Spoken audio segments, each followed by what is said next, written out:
Welcome to our media channel. Here we try to share wisdom in detail, in depth. If you feel some of the discussions to be inaccessible or unfamiliar, we invite you to go over to the Keshava Swami YouTube channel where you'll find much more universal wisdom. We also invite you to join our Wisdom That Breeds community, where we're gathering individuals who want to make the world a more beautiful place by sharing wisdom. And this is not just passive. Better listen, we might ask you questions. At a certain point, you better be ready. But the main thing here is that you should deeply think, if somebody asked you these questions, how would you respond? Srila Prabhupada presented Krishna consciousness not as a religious faith. Srila Prabhupada presented Krishna consciousness as a spiritual science. He said, we are not any ism, we are not any sectarian culture or path, but we are presenting universal spiritual principles for the re-spiritualization of the entire society. You see, the world is spiritually malnourished. No integrity, very little humanity, and decency is becoming more and more hard to find. And therefore, Srila Prabhupada said we have to introduce spiritual principles into the world, and we have to embody those first in our own lives. So today, Ryan will be asking me different questions. He'll tell us what his qualifications are and his persona. And he's not holding back. He's going to go for it.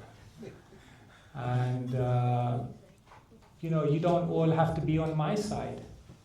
Some of you can also take his side, if you want to. And like this, it will help us to deepen our understanding of Krishna consciousness. Is that okay? Yes. All right. So, stay awake. Don't miss the fun. This is the show is beginning. Over to you. Okay. Well, good evening, everyone, and welcome. By a show of hands, could we see who this is their first time here tonight? First time in ISKCON Boston, raise hands, and then first time in any Bhakti Yoga temple? Wow, okay, well, welcome. Awesome. So as Maharaj mentioned, His Holiness, I think it's not working. Oh, Hare Krishna. His Holiness Keshava, with the mic. Yeah, awesome. Keep the mic. Yeah. As he mentioned, this is a very unique event, so I've been asked to take on the persona of a very critical and even audacious seeker, spiritual seeker. However, not somebody who's completely new to the path of Krishna Bhakti or Gaudiya Vaishnavism, what we call the Hare Krishna movement. So somebody who's kind of been familiar with the practices, but is hesitant and skeptical. And for a little bit of a plot twist to add some flavor to this, and so I'm not able to hide behind the persona of a role, I will speak with the utmost sincerity that these are actually genuine reservations that I do have. Okay, so I'm speaking from a place of absolute honesty. I'll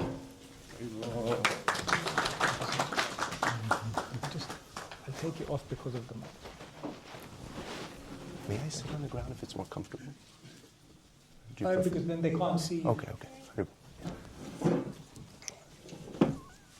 Genuinely, we'll be speaking from a position of, these are my actual lived experience right now, my truth right now.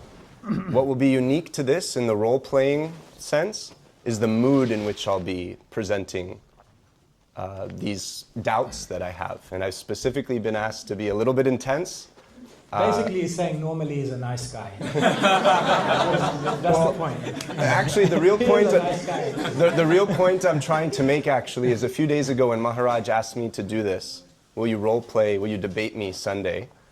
First, I was terrified, I still am, but it really got me thinking. He said, I want you to take the role of a cynic. And I started thinking, and I was like, well, this role actually feels like where I am. And then so it got me questioning who I've been acting like. If the role he was asking me to play felt like me. I was like, who am I right now then? Am I faking something? Am I pretending to believe something I don't truly? And so this is my persona. So with that, we'll launch into it. Are you ready? Haribo. Okay. So to start, yeah? Oh, nice to meet you. Oh, nice to meet you. What's your name? Keshava Swami. Keshava Swami. Oh, okay. What exactly does that mean? Keshava is the name of Krishna. We believe there's one God, just like there's one sun in the sky. But according to where you are in the world, you call it different names. So similarly, there's one divinity, we call him Krishna, and another of his names is Keshava. And so by my name, I'm remembering divinity. Very interesting. Okay. How would you describe your faith? I'm familiar, but I want to be able to explain it better to people. Hare Krishnas are an ancient spiritual tradition from India, but the bottom line is we're just happy people. Happy people? Life is for happiness, life is for joy, life is for bringing beauty into the lives of the people around us and the world around us, and that's basically how we spend our days. So one question that, as I've explored a few different religious traditions, spiritual traditions, throughout my upbringing and then as I went through young adulthood, one of the questions I try to ask when I go places in different schools of spiritual or philosophical thought is this question of who or what am I as a starting point. So how would you describe who am I? Well, the ancient spiritual literatures, not just the tradition that we're from, but so many spiritual traditions explain that we are actually something more than the physical. The body and even the subtle apparatus that we have, like the mind and intelligence, are simply instruments that we're operating, but that we're actually a spiritual being, a metaphysical particle of consciousness animating this body. And until and unless we come in contact with that deeper identity, we'll always feel some level of frustration in our life because we haven't quite connected with who we really are. Something beyond the physical. Right. Okay.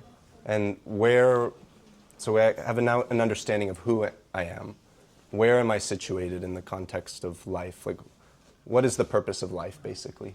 Meaning and purpose of life. Where are you situated? Only you can answer that. Well, physically we are here, we're in Boston, right? And then more particularly in our own lives, we have certain roles, we have certain responsibilities that we're playing. More deeper within our being, we have certain aspirations, hope, fears, dreams. But what the Bhagavad Gita explains is beyond all of those particular points that we're at, either geographically or in our roles of life, the real place that we're at is that we're a spiritual being on a journey back to where we're meant to actually be. So we're just passing through. Basically, where are you? You're just in the transit lounge.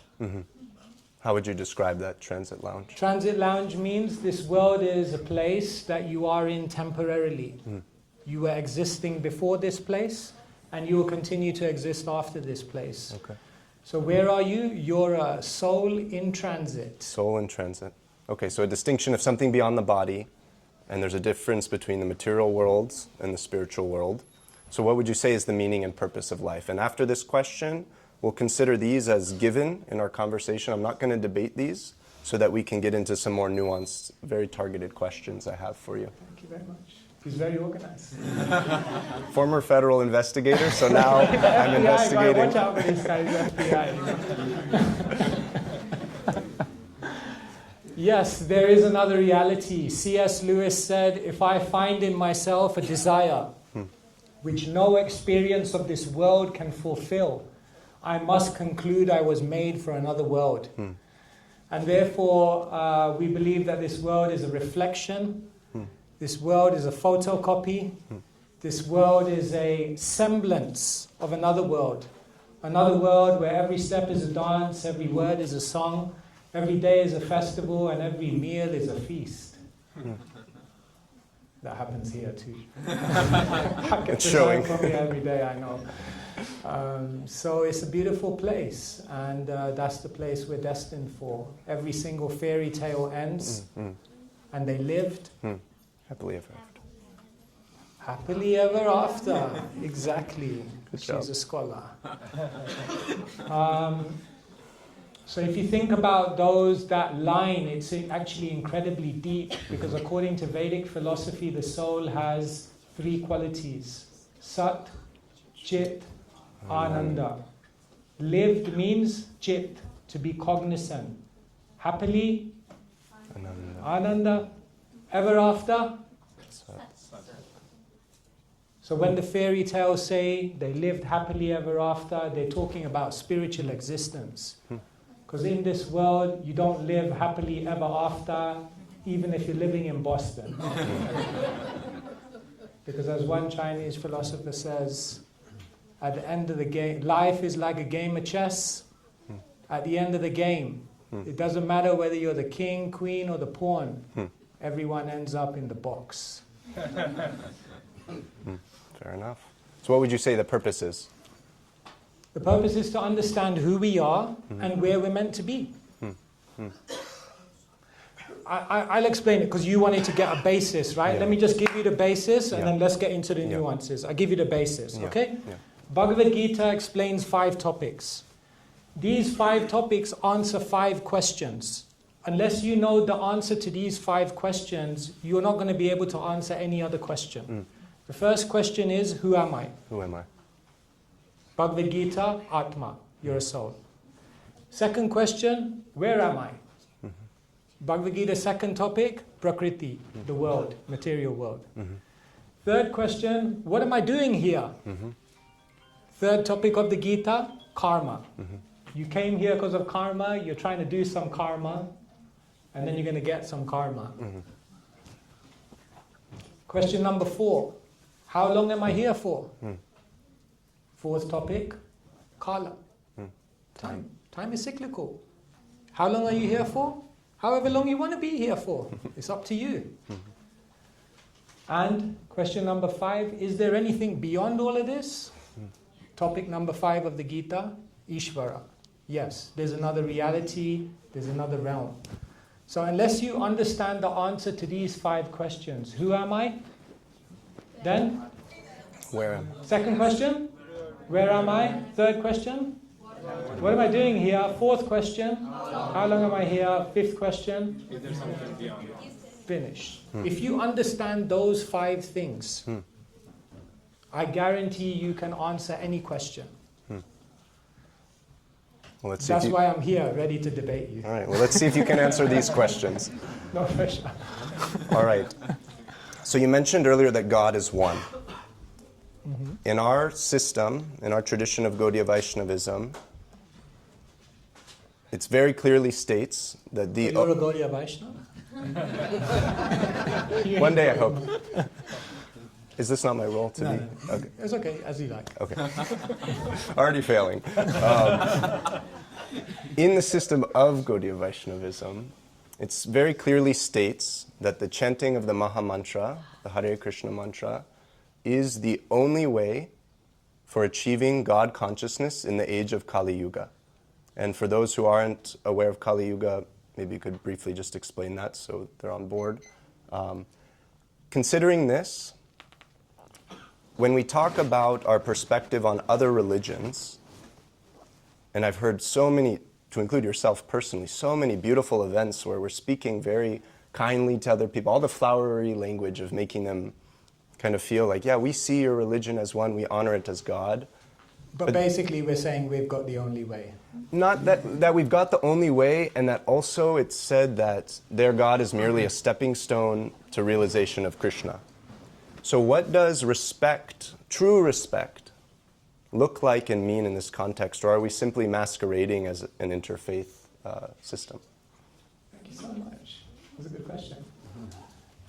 So according to Vedic teachings, there are 4 cosmic ages. Just like you have autumn, fall. Autumn or fall, then you have winter, spring, summer, and then it all goes round again. So you have 4 seasons. In London you have 1 season, rain. But anyway, that's for another day. We won't talk about that now.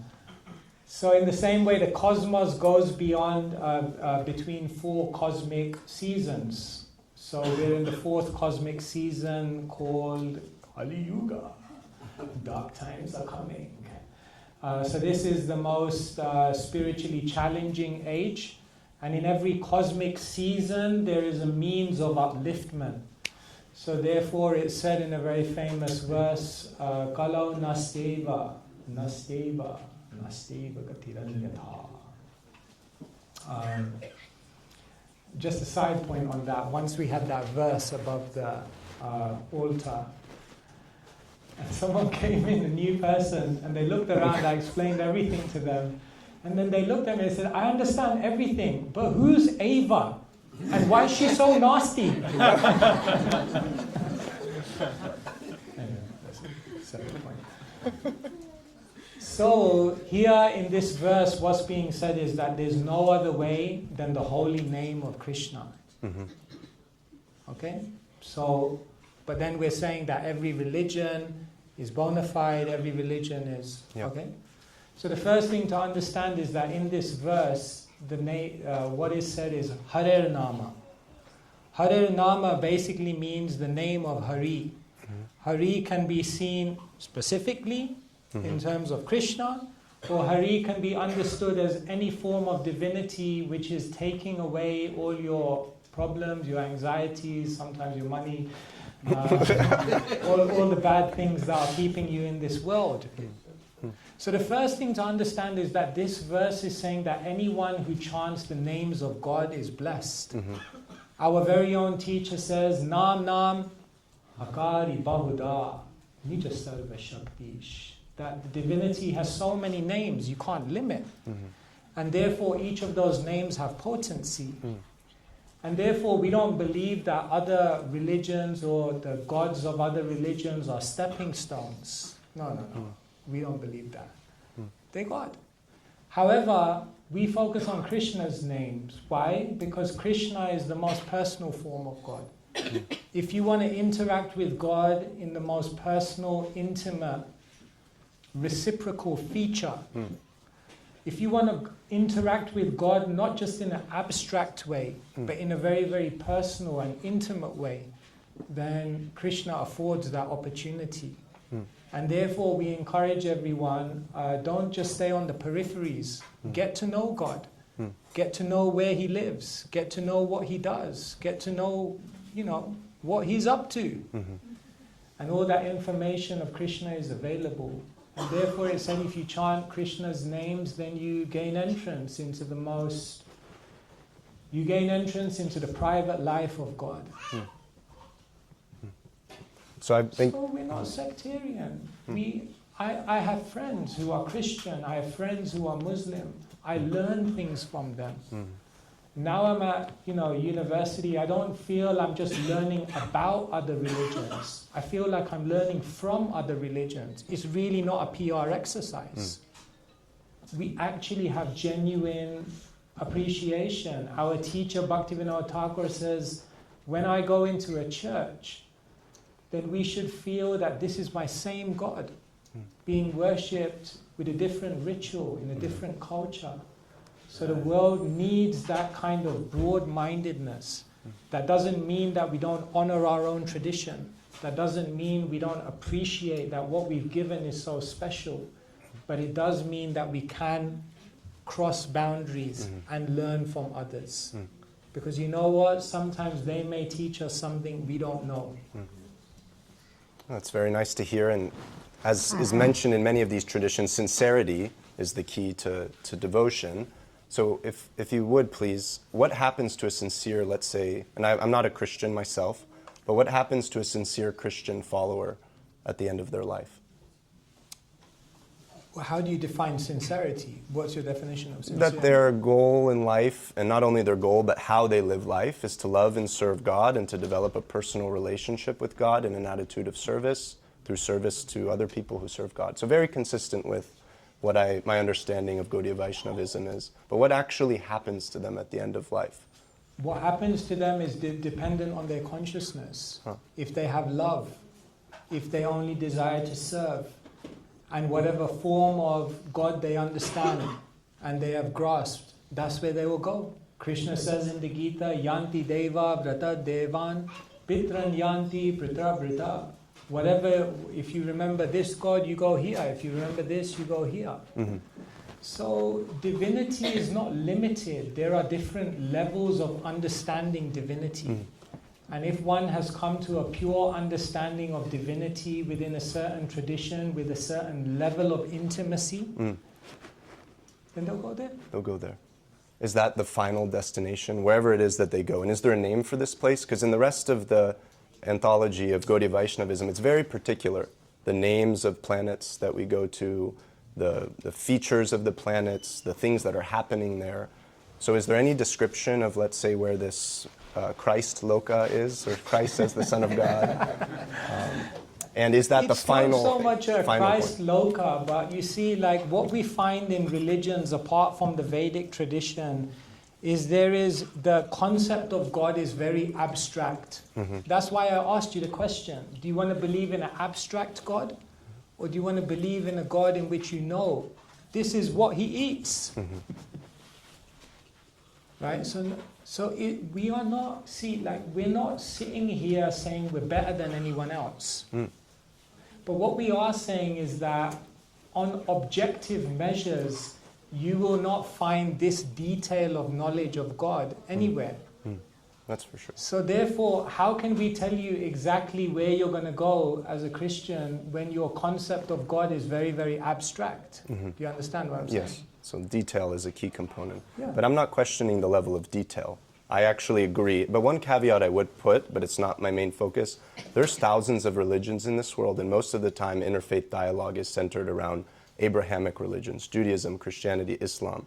There's hundreds, if not thousands, of indigenous religions throughout the global south, Central South America, that do have very specific creation stories, very specific names and forms of God. So I think it's one important piece to put a bookmark in. But specifically, though, even though the Christians may not particularly, since they don't have, to my limited / zero knowledge, really a particular specific interpretation of God, let alone God's abode and what it's like once we go there, possibly at the end of life. Regardless of the level of detail or lack thereof, what is that the final, is that the topmost destination? How does this relate to the topmost system? You see, it's not, in one sense there's a hierarchy, in another sense there's not a hierarchy. Okay. Right? I'll explain what I mean. Like say for example, here's a cup, okay? And it's full, because Prabhu just filled it up. Thank you. Now imagine, see this here? This is a jug. And imagine this is full. Now which one has more water? The jug? Are you sure? If this is full and this is full, which one has more water? The jug? Yes. Yeah, it is a jug. I was just I wasn't going to come out with anything profound. Just testing. But the point is, this is full, this is full. There's more water here. But the point is, they're both full. So in the same way, different people may have different conceptions of the absolute. And one may be more intimate, one may be more. But the other person who has a seemingly less intimate might feel as full. Because they have a different, you understand what the point I'm making? Yes. And therefore you'll find even within the Vedic tradition there are different levels of spiritual realization. And so there's Krishna's realm, Goloka Vrindavan, and then there's other realms which are also perfect, but maybe not as intimate. So the spiritual world is full of variety. So what we're focusing on here in this world is becoming pure. Becoming free from lust, anger, greed, envy, pride.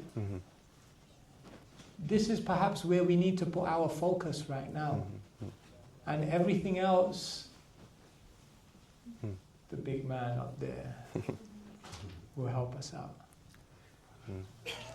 So I think with that, the one final piece I'll comment on before we move on to get some fresh material here is that you mentioned that it's based on someone's concept or experience of a higher power, but my understanding of Sanatana Dharma is that it's eternal and that it's independent actually of us.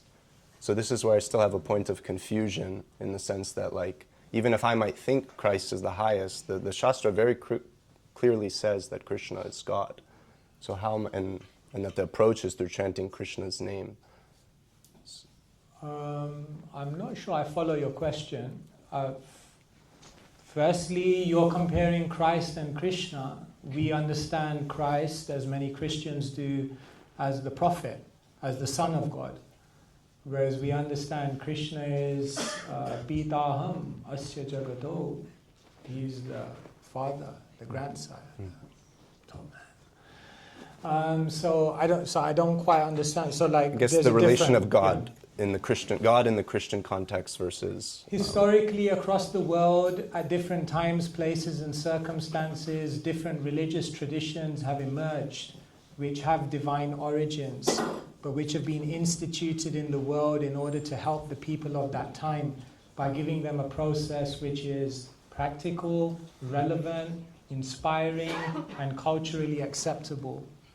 And so what we're saying is that Sanatana Dharma is something which has existed as a thread throughout the entire history, and that along that thread of history, different religions have come.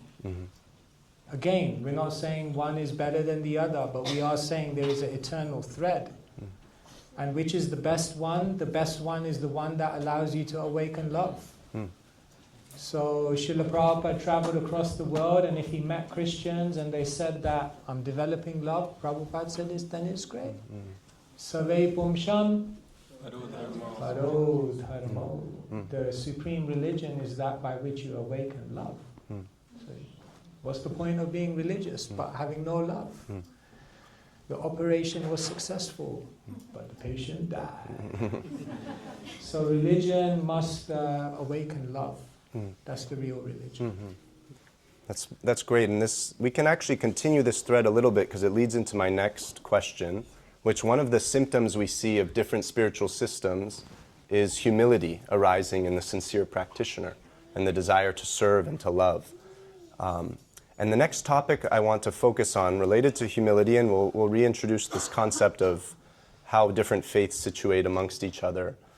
It very clearly says in the Bhagavad Gita and in other yogic texts that one's speech should not be disruptive.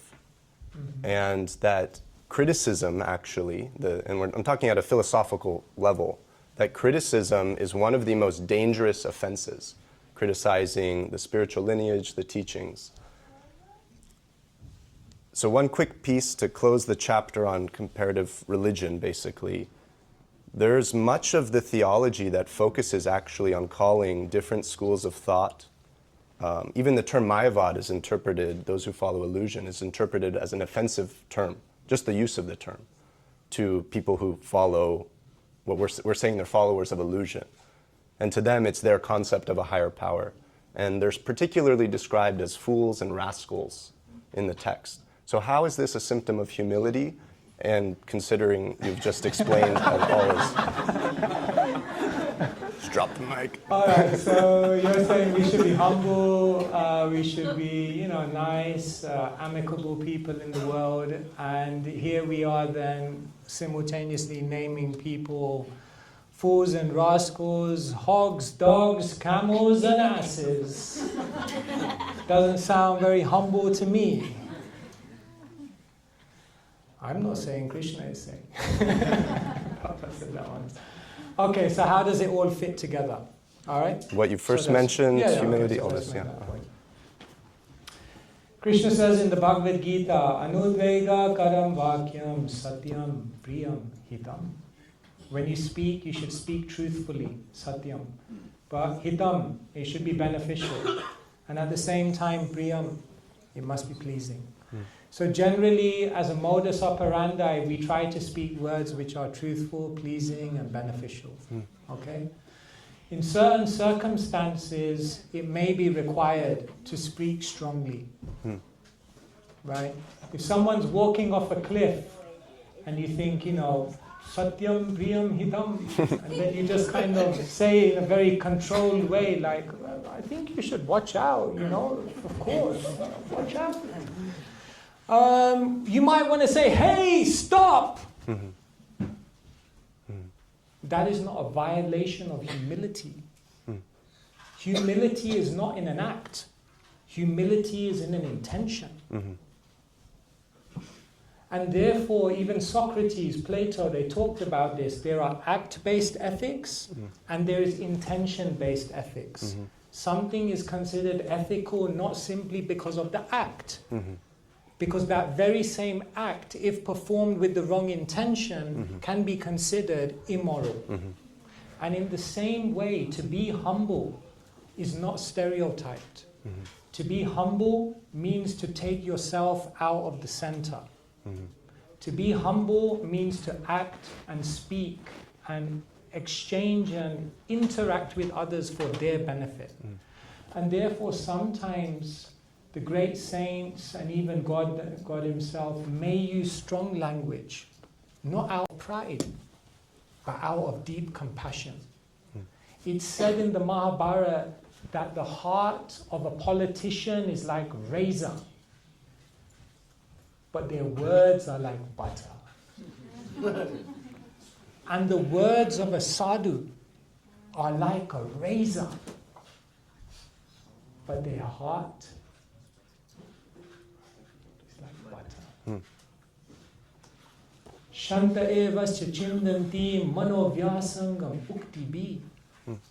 The words of a saintly person are so sharp that they can sever the material attachments within the heart of someone that's binding them to misery.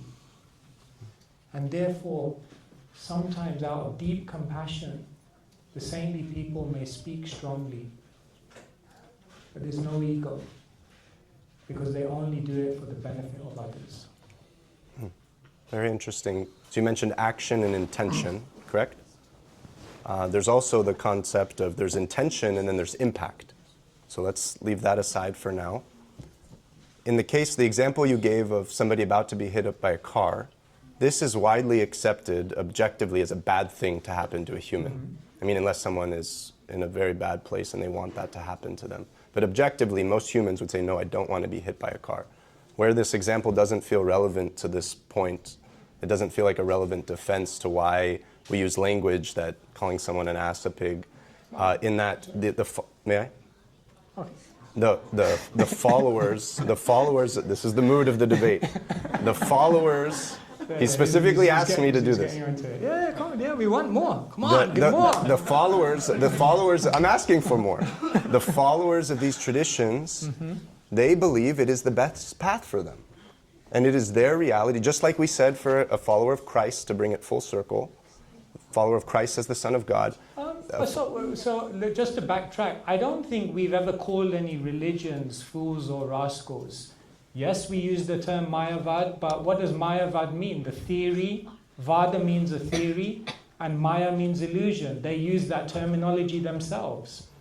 They accept the theory of illusion. So if you can name me a situation in which we call other sincere religious practitioners fools and rascals, I'll be happy to hear it. I don't believe we do that. We do call people who are ignorant of spiritual reality maybe fools and rascals, because that level of sometimes hyperbolic language is needed to impress upon them the gravity of the situation.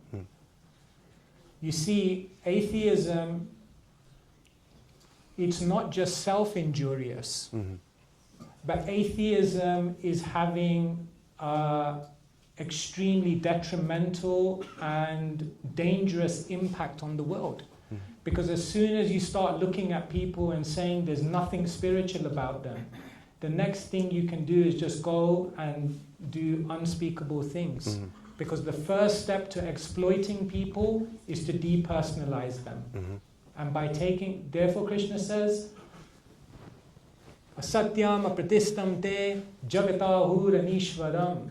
They say that the world is unreal, there's nothing in control, that everything comes about by chance. And then what does Krishna say? Etam drishtim avashtabhya nashtatmanol pabuddhaya prabhavantyugra karmana kshayaya jagato hita. Nasta atma. Once they've lost their soul, the very next thing, ugra karma. They'll do terrible things which are meant to destroy the world. And if you don't believe me, just turn on the news and see what people are doing. Therefore, in order to counteract that kind of negative and extremely dangerous impact in the world, we have to speak sometimes in very strong language. Yes. But to sincere religious practitioners, if you can tell me where I'm not aware of that. Yeah. And I'm going beyond actually just words we say. And none of the statements I'm making here, and it's about to get very, very sensitive with my final point that will come after this, so stay tuned. That this is not about political correctness. This is not about a cheap discussion on policing people's words. This is not about putting myself or other people on a moral high horse to criticize. This is actually for me a question of dharma, of an eternal aspect of a spiritual system, that when I'm assessing different places, like, is this the home for me? Is this a value that's not just being talked about in the most verbose philosophical sense, but is it being practiced on a practical level? And so it's not just about the words that are being said. Are we walking the talk? Are you walking the talk? And so when you just mentioned, give me an example of where we've said this. First of all, I've yet to meet, and I've met many, maybe you can see why my philosophy is the way it is, many people who we would describe as Mayavads, many very sincere throughout India, very ashrams throughout India and in the United States and in the Americas, Central and South America. They would never describe themselves as Mayavads. This is insulting, just to relay their experience based on what they've told me. Okay. So we can... Maybe people have different... Well, no, but their theory is... Their theory is that, but there's a difference between... illusion. Yeah, but calling somebody a follower... They do believe in illusion in a sense, but that's not a term they use to describe themselves. So we're kind of introducing that on them. But beyond the words we use, it goes beyond words. In the pranam mantra for the spiritual teacher, it's actually not just about calling them followers of illusion or followers of nothingness in the case of Shunyavad, the Buddhist path and other systems of emptiness. It's actually about eliminating them. That the reason Srila Prabhupada came was to rid the planet of these beliefs. So what does one make of this? I don't think it's about eliminating. We're not here to exterminate, like theological cleansing or something. No, the pranam mantra says, what is that? Nirvishesha shunyavadi paschatya desha dharine. So we say delivering. So what does delivering mean? These philosophies have a part to play. I mean, here we are talking about Mayavad. Where does Mayavad come from? Shankaracharya. Who is Shankaracharya? Mayavadam asatshastram brachanam bodhamuchyate mayeva nihitam devi kalo brahmana murtina. Who is Shankaracharya? Shiva. You trying to eliminate Shiva? Who is Buddha? Keshava Drita, Buddha Sharira.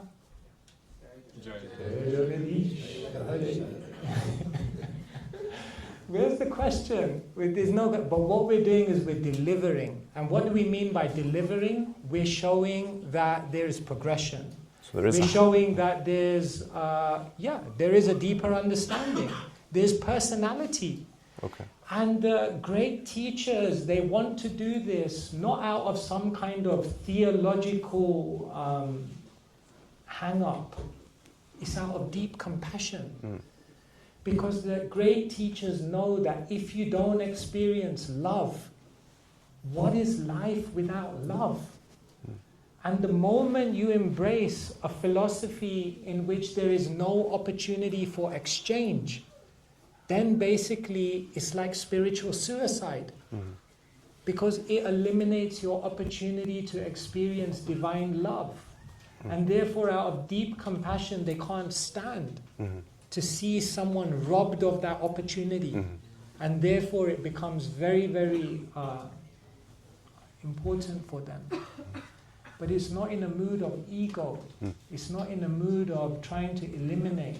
But it's in the mood of helping people to find what their soul is looking for. So there is a hierarchy. And just to go back to your first comment about Christianity, that we would respect it as a separate end destination. I said there is a there is a hierarchy. That's a little contradiction in a way. No, it's not a contradiction. Before you said they were... No, I didn't say it. I said that there are different levels within love. Okay. I said there are different levels within love, and different individuals who have different, what we call rasas or tastes of love, are satisfied within that, and therefore there is a hierarchy, but there's not a hierarchy. Now what you're talking about here are philosophies where, you know, they're not quite taking you into that realm of love. According to our philosophy. According to even their own philosophy, because ask any people from these philosophies, are they looking for unalloyed love? Is that their goal, or is their goal nirvana? A Christian would say unalloyed love for God. Yeah, so that's fine.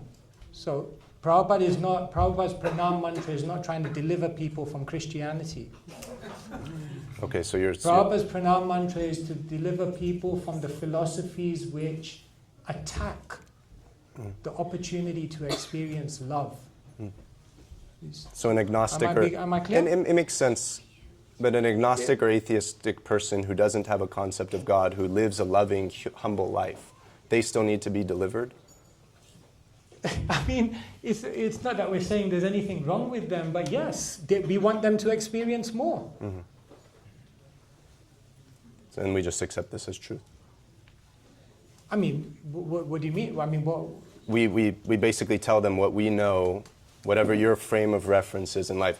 And it's not about accepting as true. I mean, what we do in the world is we go out into the world and we give people opportunities. Like when we say Prabhupada is delivering the Western countries, he's not going around holding a gun to people's head, telling them like, do or die. But what he is doing is spending every last bit of his energy to give people an opportunity. And then at the end of the day, yata icha, tata kuru, do what you want to do. So we're not expecting anyone to lose their intelligence. In fact, we want everyone to gain their greatest intelligence. And all we're doing is putting ideas out there.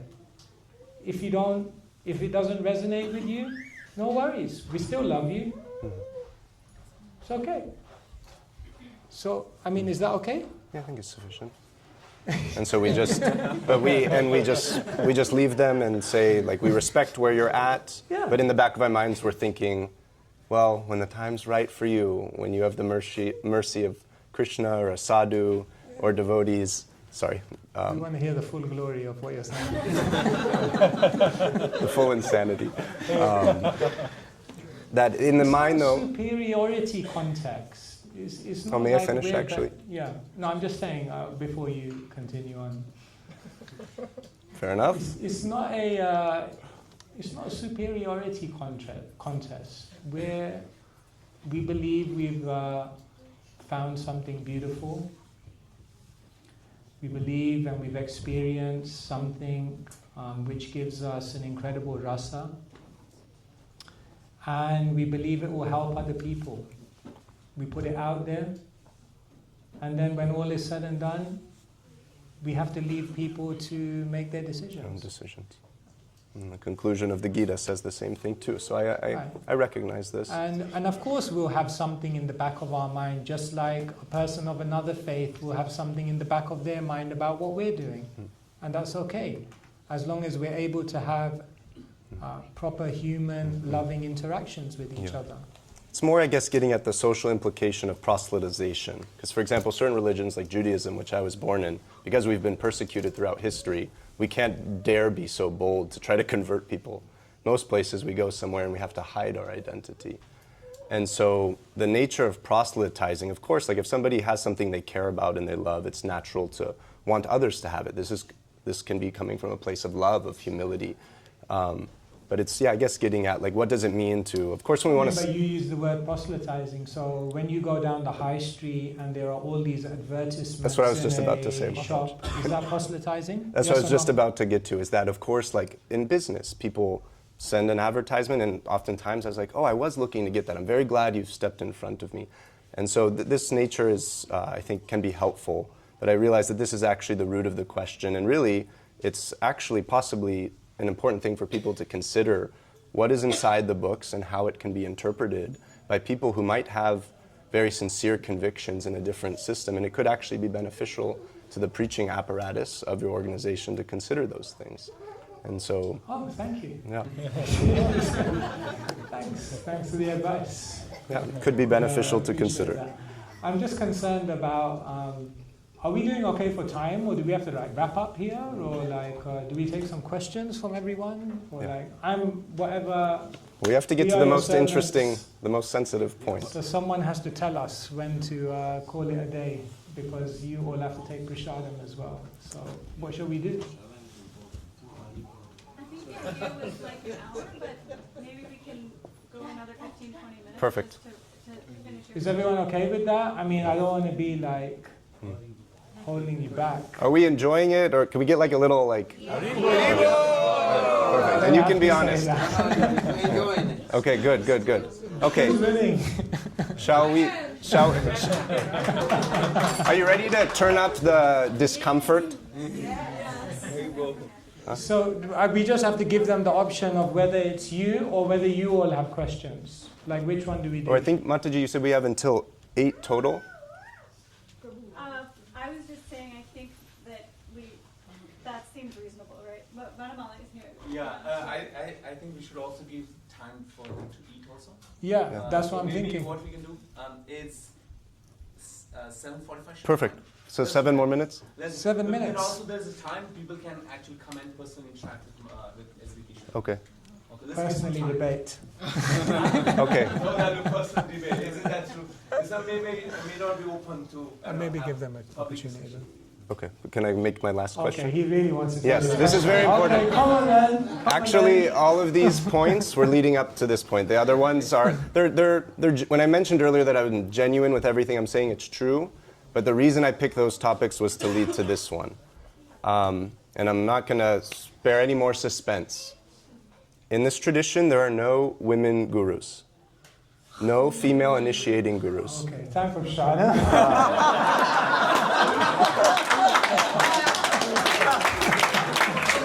And again, this, as I mentioned earlier, this is not a matter of political correctness. This is not a matter of cheap bumper sticker politics. This is a sincere question. Okay. It's actually been the hesitation for me to want to associate more formally throughout the last few years.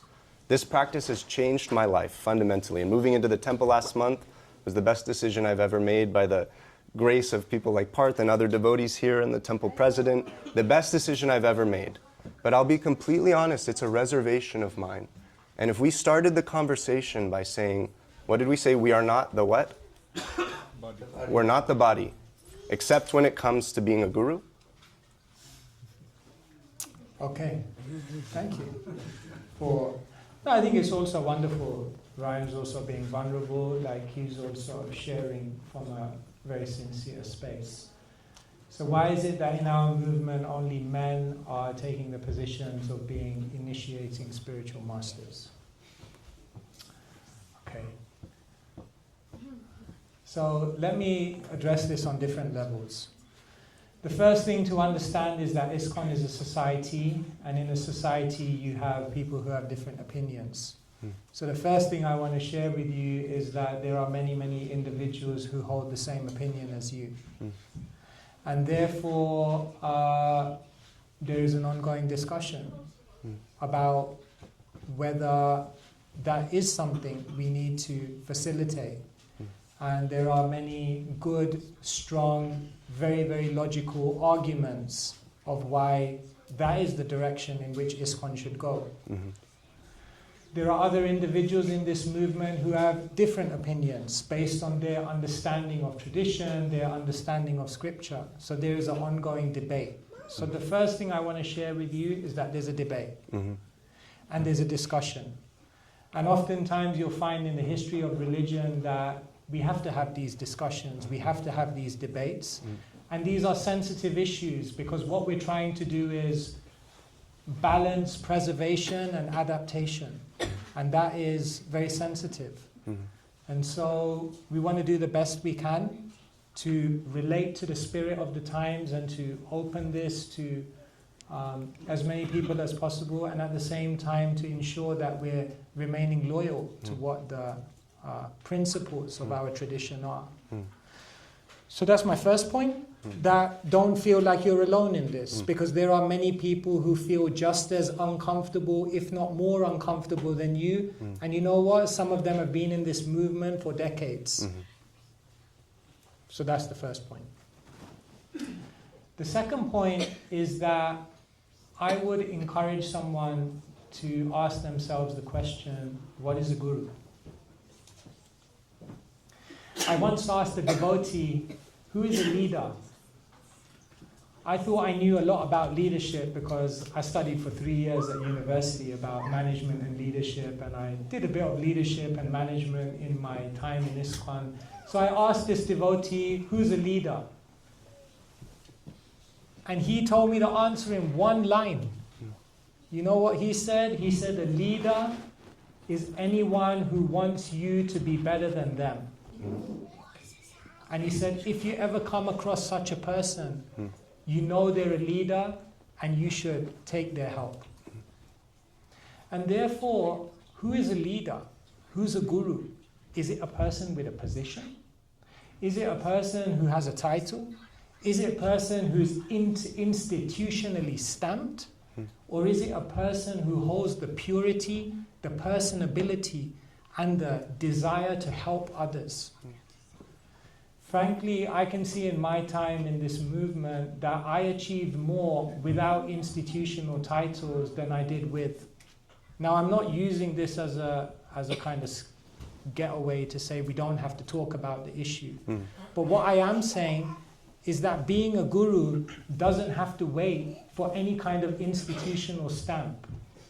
If you love the people, if you're inspired to serve them, and if you genuinely are ready to get involved in their life to help them to be the best they can, you're already guru. You don't need to wait for anyone to tell you that. And that opportunity is available to everyone because Mahaprabhu said, Jade Deka, Tare Kaha, Krishna Upadesh, Amara Agyaya Guru, Hanatare E Desh. Wherever you go, if you tell people about Krishna, and if you try to help them, and if you have no ulterior motive, you're a guru. And there's no question, thank you for this, were you finished? Yes. There's no question to me about their power. Like Srila Prabhupada talked about, the goal of this movement is to have moons. One moon in the sky can be like more than millions of stars. So these female senior Vaishnavis, the term for a female follower of Krishna Bhakti in the Gaudiya Vaishnava tradition, they're doing their thing, independent of us not allowing them. To include some of, like for example, all this art looking down on us was painted by a very senior female teacher who's actually here with us in spirit. When we look at these paintings, they're said to be windows to the spiritual world. So they're here with us whether we like it or not because their power is so potent and because men and women are different. I'm not claiming men and women are the same, by the way. So this might anger some radical feminists. I shouldn't say radical, some hardline feminists. I don't believe men and women are the same, and it's particularly because they're not the same that they therefore would have a unique devotional experience, relationship with God, and therefore would be essential to have them in positions of power formally as an initiating Diksha Guru to open the floodgates to more people. And so this, to me, it's not a philosophical question because I think because their power is something Krishna invested in them. It's independent of whether we give them position. The question is more internal. And to be fair, Maharaj, with all due respect, the last 3.5 years is really when I became sincere in this path. Almost every single day, either in person or online, across probably 8 to 10 different temples throughout the United States, Europe, Asia, and India, or India being part of Asia, but particularly in India and neighboring countries. Not a single time. We're talking about 1,000 occurrences of lectures. This hasn't come up once. I didn't actually know it was the case until quite recently. So Discussion of this topic. even discussion, let alone varying opinions. So how am I to trust that humility is present? That, because there's many quotes of leaders throughout various human rights revolutions and things like this, that silence is very dangerous. But our Shastra is telling us, like typically when there's abuse of power, and we're in the age of Kali Yuga characterized by hypocrisy, quarrel, fickleness of mind, it's a conducive time for this. Power doesn't give up power just by like, oh, one day I want to give it to you. It comes from revolt. No, I think your points are very good, and that's why we're having this conversation. And that's why we're having this debate. And that's why we're showing that we're ready. Anything's on the table. Let's talk about it. And the moment we stop talking, wisdom fades. Actually, Socrates never wrote anything down because he was convinced that wisdom only occurs in conversation. Therefore, whatever we know of Socrates is written by Plato. Now, the point here is that all the scriptures are discussions. Chaitanya Mahaprabhu had so many discussions. Srila Prabhupada had so many discussions. So we have to create that. This is called samvad. Right? So we just have to make sure that the debate and the discussion is in the right mode. Because there's samvad, there's vad, there's jalpa, and then there's vitanda. And sometimes the mode of discussion just gets more and more degrading, and then we get more and more encased in illusion.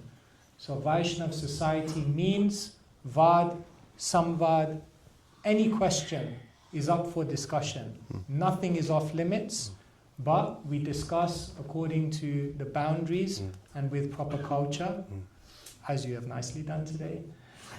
And in this way we elevate our understanding and we do better. We do better for Srila Prabhupada because Prabhupada wanted to make Krishna consciousness available to the whole world in a way which was relevant and at the same time pure. And that takes some intelligence.